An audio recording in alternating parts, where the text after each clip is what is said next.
The broken silence. The Great Council Chamber was the largest hall ever built in the galaxy. It was a circle of shining stone, filled with glowing banners of hundreds of alien races. Voices echoed. Claws tapped on crystal tables. Wings rustled, tails curled. It was a place where peace was supposed to be decided. In the middle sat the human delegation. Only 3 men and 1 woman. Compared to the dozens of towering alien leaders around them, they looked small, fragile, almost out of place.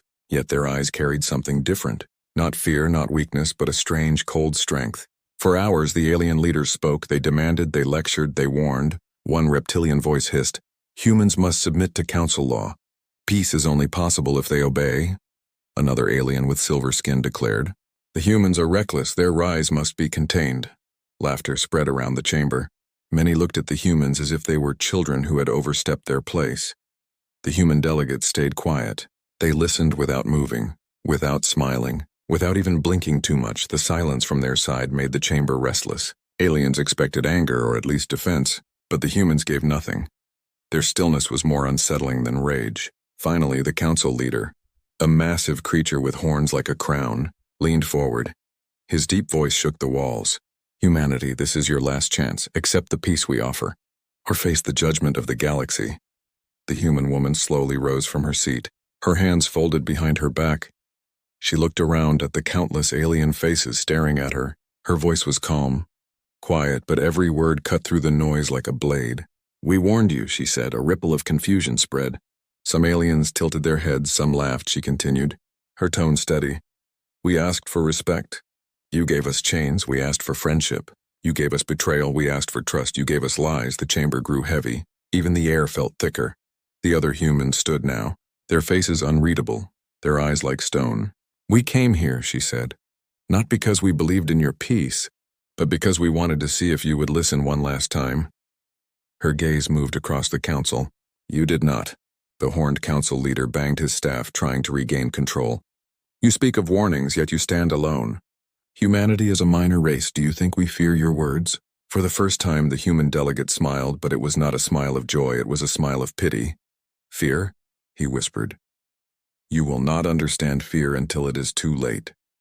Silence fell like a stone. Even the arrogant voices froze. The council chamber, always filled with endless arguments and shouts, was now quiet, so quiet that one could hear the echo of every breath. Then, without another word, the humans turned. They gathered their documents and they began walking out of the chamber.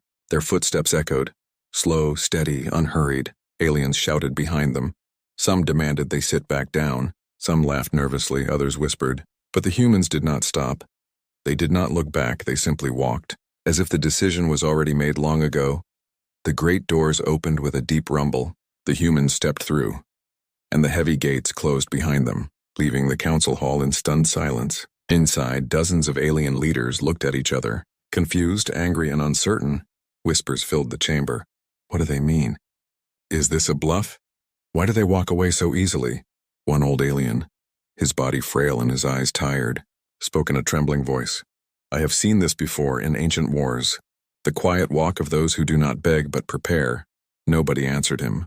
The council was too proud to admit what they all felt. A cold shiver that ran through their bones. Outside the chamber, the human delegates walked toward their ship, their silence unbroken. Only once did the woman speak again, her words soft almost to herself.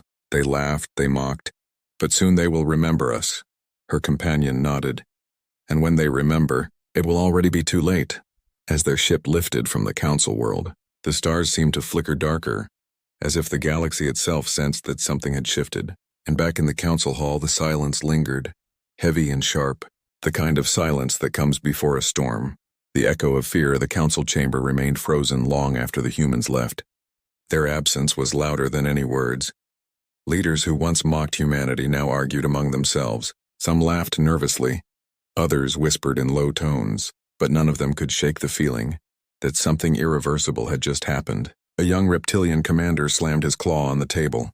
"They are bluffing. Humans are too small to matter. They walk out because they fear our strength."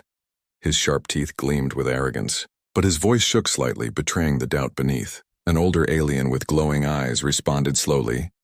"No, I saw their faces. I have seen empires fall, and I tell you, those were not the eyes of the weak. Those were the eyes of those who are ready." The chamber grew heavy again. Many wanted to dismiss the thought, yet deep inside, a seed of fear had already been planted. Meanwhile, across the galaxy, whispers spread faster than light.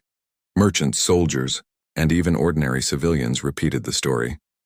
Humans walked out. They defied the council. To some it was amusing. To others it was terrifying. In hidden corners of space, fleets of alien warships began shadowing human movements. Their scanners lit up with strange readings. Humans were gathering ships near the border. Not warships known to the council, but something different.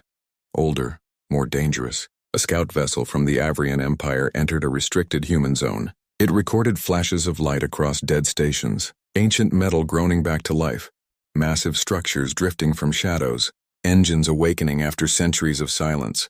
The scout's crew panicked, their voices trembling. They are waking machines older than our empire.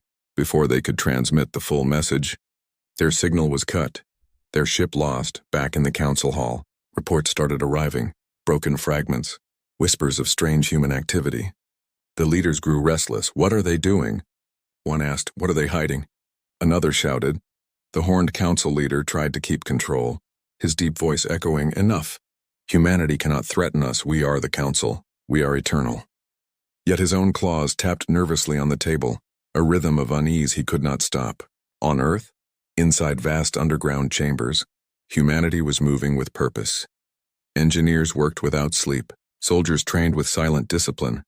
The leaders of Earth stood together in rare unity. One general spoke. They never listened. They never respected. Now they will learn. But outside, the galaxy still thought of humans as a young race, a race too emotional, too fragile, too desperate. They did not realize that desperation could turn into steel, and steel into fire. An alien merchant traveling through human space told the story later. I saw their cities, no longer chaotic, no longer divided. They looked at the sky not with hope but with decision. It was as if every human had the same thought. Prepare. Back in the council, fear spread like cracks in glass, small at first, then unstoppable.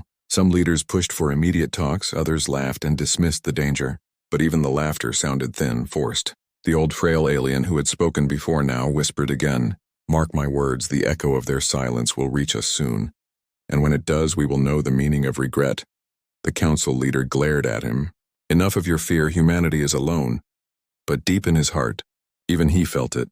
The echo of footsteps walking away, footsteps that carried not weakness but a storm waiting to be unleashed. The echo reached beyond the council, through the corridors of power, through the civilian streets, through the dark of space. It was not the echo of humans begging for peace, but the echo of fear, fear that the galaxy had miscalculated, fear that the humans had been underestimated one time too many. And in the silence of the stars, humanity prepared, unseen but unstoppable. The awakening storm beyond the crowded trade routes, in the forgotten edges of space, ancient stations long thought abandoned came alive. Lights flickered across broken hulls. Engines that had slept for centuries roared with a deep thunder. Humanity had awakened machines older than most alien empires. Inside one of those stations, human engineers worked like shadows, their faces lit by screens showing weapons the council had never seen before. Massive ships drifted free from their cradles. Warships not recorded in any council registry. Sleek, brutal, built not for defense, but for something far greater on Earth. Governments that once argued now stood united. The leaders sat together in a single room. Voices low, eyes sharp. One commander said, "They believed us weak. They will soon learn what weakness truly means," another replied. "This is not war of rage, this is war of memory. Every betrayal they gave us, we now return." Civilians too felt the change. In human cities across the planet, there was no panic, only a quiet determination. Factories worked without pause. Transports carried supplies into orbit. Children watched the skies and whispered, "Something is coming." The air itself felt heavier, as if all of humanity breathed with one lung. One heart. Back in the council, the reports grew darker. A scout fleet vanished near the Orion border. No distress signal, only silence. Merchants whispered of human patrols carrying weapons that bent light. Alien smugglers spoke of strange pulses in human space that broke their engines. Every rumor added weight to the council's fear. In one secret session, a small group of council leaders argued fiercely. "We must act now," shouted one. "Before they finish whatever they are building," another hissed. "Attack humans now and you will lose more than ships. You will lose the galaxy itself." The horned leader, once proud and unshaken, found himself silent. his mind haunted by the memory of the human delegate's calm words. "You will not understand fear until it is too late." Meanwhile, deep in the black, humanity tested its new strength.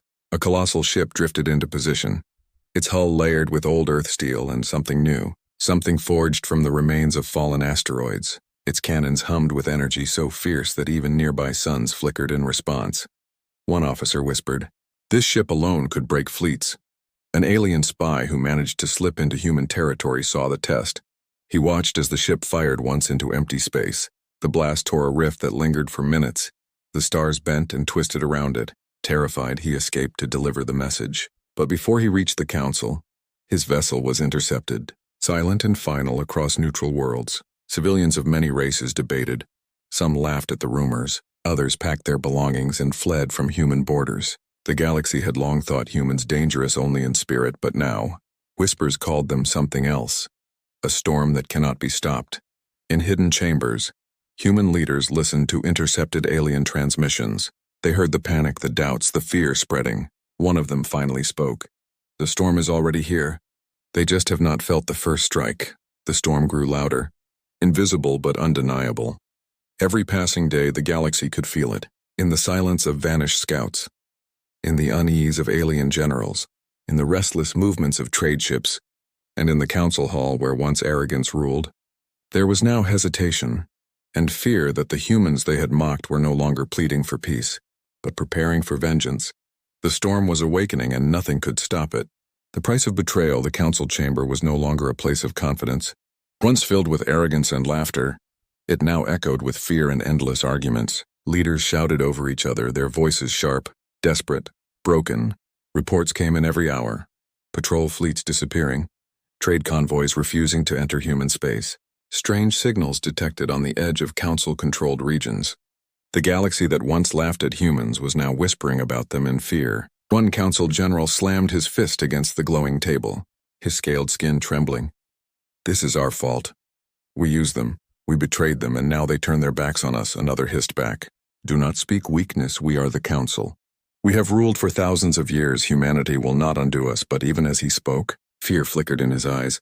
A fragile alien elder leaned forward, his voice soft but sharp as a blade. "You all forget. History remembers. Humanity never forgets betrayal.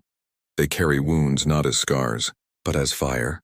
His words silenced the chamber for a moment, but pride drowned wisdom as it always had far away. On the dark edges of space, the price of betrayal was already being paid. Entire council fleets sent to monitor human borders never returned. Their signals vanished, as if swallowed by the stars themselves. Survivors were rare, but the few who came back spoke in trembling voices. "Their ships are like shadows, faster than anything we've seen, weapons that cut through shields like paper. They are no longer the humans we mocked."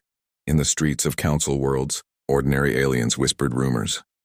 Mothers pulled their children close when news spread. Merchants closed their markets, fear spread faster than trade. Inside human territory there was no celebration, no joy, only preparation. Every man, woman, and child understood. Betrayal had a cost, and it was time to collect. The great human fleet gathered near the rim. Hundreds of warships aligned in silence. Engines burning with a deadly calm. They were not fleets built for show. They were built for a single purpose. One commander stood at the heart of the flagship and said, "We asked them for peace. They gave us betrayal. Now we ask for nothing. We will simply take what is owed." Back in the council, desperation grew.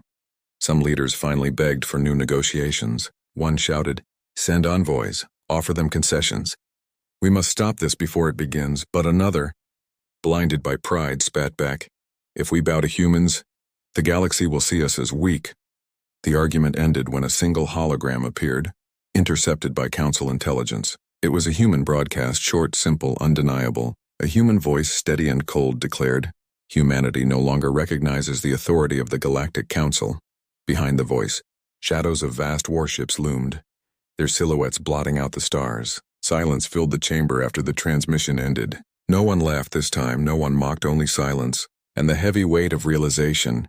For centuries, the Council had betrayed and broken many races, but none had ever stood like this. None had ever dared to walk away and prepare in silence. Humanity had not only dared, they had succeeded. The horned leader, once proud, now whispered, "We may have created our own end." The price of betrayal was no longer a distant threat. It was here at their borders, waiting, and the galaxy knew the storm humanity carried was about to break. The regret too late. The council chamber stood dark, its great lights dimmed.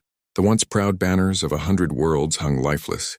Leaders who once shouted with arrogance now sat in silence, their eyes heavy, their hearts restless. Messages poured in from the borders. Worlds lost contact with patrols. Colonies cried for help. Entire fleets simply vanished into nothing. No survivors, no signals, only silence. The silence of human vengeance inside the chamber. The horned leader broke the silence at last. His deep voice no longer proud, only hollow. "We have underestimated them," another leader. Her silver skin dull with fear whispered, "We thought them fragile, but they were iron. We thought them desperate, but they were fire." Arguments rose again, not of pride but of panic. "We must offer peace, give them territory." "Give them anything they want," cried one. "It is too late." "They will not listen," hissed another. And deep down, all of them knew the truth. It was already too late. In human space, unity like never before pulsed through every city, every ship, every heart. Earth stood not as divided nations, but as one voice, one purpose. Humans remembered every betrayal, every insult, every ignored plea, and now they moved as a single storm. The fleet of humanity stretched across the void like a wall of steel and fire. Thousands of ships, old and new, forged together with a singular mission on the flagship. The commander looked out into the endless dark, his voice steady. "We do not ask, we do not beg, we do not kneel. Today the galaxy learns the cost of betrayal." Alien scouts who glimpsed this fleet described it later in broken voices. They filled the stars, their weapons glowed like suns, and when they moved, it was as if the void itself obeyed them. Few believed the stories at first, but then came proof, the sudden fall of council outposts. One after another, crushed without warning. Panic spread across council worlds. Civilians fled cities, markets collapsed. Whispers turned into screams. The same words repeated everywhere. "The humans are coming." In the council chamber, they finally tried to reach out. Desperate envoys sent with messages of peace, apologies, promises of respect. But the envoys never returned, their signals cut. Their ships lost in the black. One old elder, his voice weak but clear, spoke to the chamber. "You do not understand. They do not want peace now. They want memory. They want justice. And justice comes with fire." The chamber fell into silence, each leader now staring at the floor, unable to meet each other's eyes. They had mocked humanity's silence. They had laughed at humanity's pain, and now that silence returned as a storm, too late to stop, too late to escape, in orbit above Earth, the massive fleet lit its engines. The stars themselves seemed to tremble. Civilians on Earth stood on rooftops watching the sky glow with fire. No one cheered, no one celebrated, they only watched, knowing what it meant. And as the first human fleet moved into council space, a message was broadcast across the galaxy. A message simple and final. "You wanted our silence. Now you will live in it." The transmission ended. And with it the council's hope ended too. The regret had come, but it had come too late.